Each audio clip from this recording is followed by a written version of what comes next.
এখানেই নদী আর জোয়ারের সাথে মিশে আছে প্রাকৃতিক অদ্ভুত এক সুর। বিশাল গাছের ছায়া, কাদামাটির গন্ধ আর দূরে কোথাও বাঘের পদচিহ্ন, সব মিলিয়ে এক রহস্যময় সৌন্দর্য। এখানকার মানুষের জীবনও ঠিক একই বনের মতোই কঠিন তবুও শান্ত সুন্দর। আজকের এই ব্লগে তোমরা দেখতে পাবে সে অজানা সৌন্দর্য, নদীর বুকে বেশি চলা নৌকা আর প্রাকৃতিক নিঃস্বার্থ রূপ। নদী, জোয়ার বাটা আর ঘন বন জুড়ে বাঘ, হরিণ আর হাজারো পাখির স্বর্গরাজ্য এই সুন্দরবন। চলো আজ ঘুরে দেখি কেমন এই বনের সৌন্দর্য, এর মানুষের জীবন আর লুকিয়ে থাকা সব গল্পগুলো।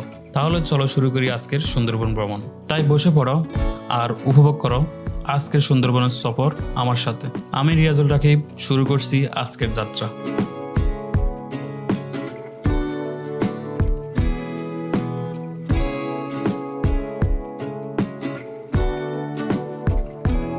আসসালামু আলাইকুম, আশা করছি সবাই ভালো আছেন।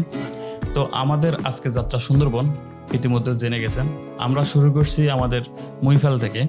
সর্বপ্রথম আমরা আমাদের গাড়িটা দেখে নিই, গাড়ির বর্তমান পরিস্থিতি আর ভিতরের কন্ডিশন কী অবস্থা, প্রথম আমরা সেটাই দেখে নিই। গাড়ির ভিতরে আলহামদুলিল্লাহ যথেষ্ট পরিমাণ ভালো, এবং কি আমরা রাত্রে খাওয়া দাওয়ার জন্য কিছু জিনিসপত্র কিনে নিই যাতে করে আমাদের বমি বা অন্য কিছু না হয়।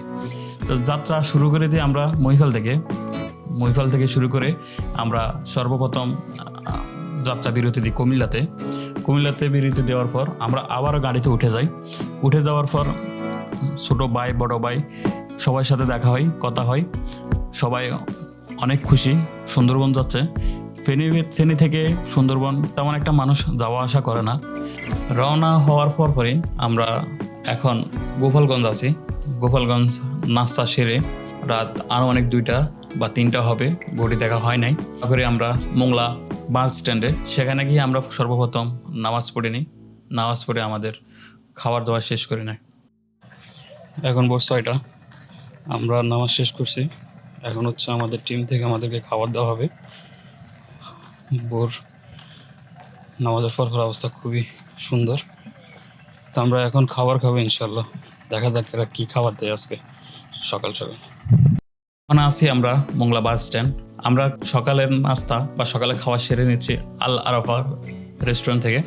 আমাদের সকালের খাবার ছিল ডিম খিচুড়ি। আলহামদুলিল্লাহ খাবার ভালোই ছিল, খারাপ না। ফ্রেন্ডলি বাজেটের ভিতরে ভালো একটা খাবার ওরা পরিবেশন করছে। বাই দ্য ওয়ে, আজকে আরেকটা কথা বলে নিই, সেটা হচ্ছে আমরা আজকে যাচ্ছি FTG Feni and travel group থেকে। এরা সুন্দর মানসম্মত ট্যুর গাইড করে থাকে। সুন্দরবন আমাদের আজকে প্রথম, আমরা এর আগে কখনো সুন্দরবন আসি নাই, প্রথমবারের মতো আমরা সুন্দরবন আসছি। তো একটু এক্সাইটমেন্ট ভিতরে কাজ করতেছে। এই মুহূর্তে আমরা সুন্দরবনের মোংলার ফেরিঘাট যেটা বা যেখান থেকে বোট আসে, বোটে উঠে সুন্দরবনের দিকে যায়, আমরা ওই জায়গায় আসি। কিছুক্ষণ অপেক্ষা করার পর আমাদের বোট চলে আসে। আমরা যার মতো করে যার স্থানে বসে পড়ি। কিছুক্ষণের ভিতরে আমাদের বোট ছেড়ে দেয়। আমরা রওনা হই সুন্দরবনের উদ্দেশ্যে।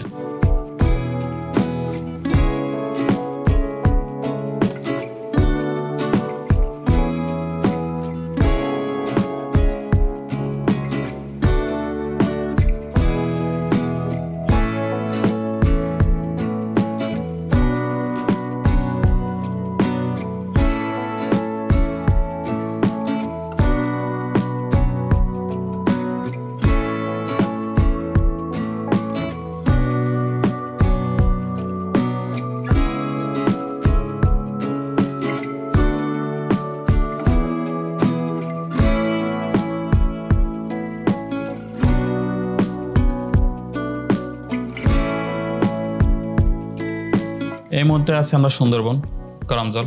আর এখন যেটা দেখতেছেন এটা হচ্ছে সুন্দরবনের পুরো একটা ম্যাপ। সুন্দরবন ঢুকতে না ঢুকতে আমাদের সাথে দেখা হয় বানরের সাথে,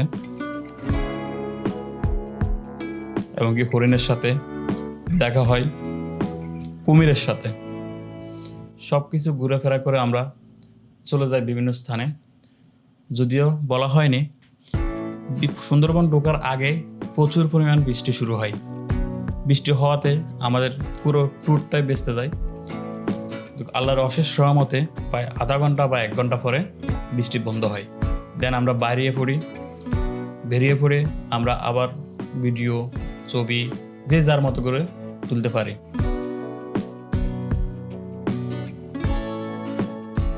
সুন্দরবনের ভিতরে যদিও দেখার কথা ছিল বাঘ, দেখতে পাচ্ছি শুধু কাঁকড়া।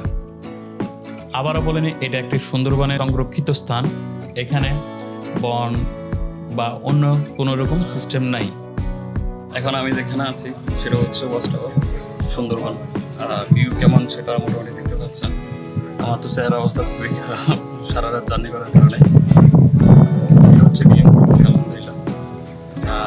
মনে করছিলাম টোটালি কোনো ভিউ নিতে পারবো না এখান থেকে, যাক মোটামুটি কষ্টসাধ্য, উঠি লেগে গেছে টাকা। এখানে শুধুমাত্র আছে হরিণ, বানর, কুমির, এ জাতীয় সব কিছু। বাঘ এখানে ছাড়া হয় নাই, যেহেতু এটা সংরক্ষিত স্থান, মানুষের উপর আক্রমণ করতে পারে। বাঘ দেখতে হলে আমাদেরকে নাকি যাইতে হবে বনের গহীন ভিতরে, তো আমরা সেটা আর করলাম না। আমাদের যতটুকু প্রয়োজন আমরা অতটুকু সারিয়ে ওইখান থেকে বেরিয়ে পড়ি।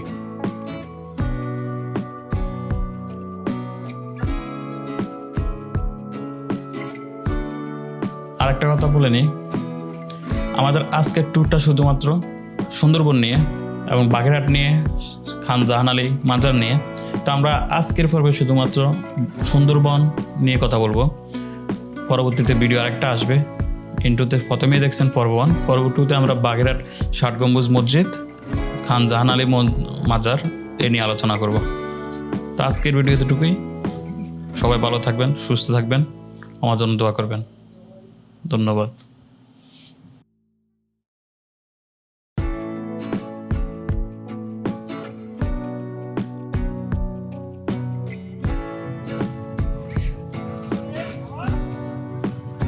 মোটামুটি এখন সব জায়গা শেষ, এখন বাইরে হয়ে যাবো।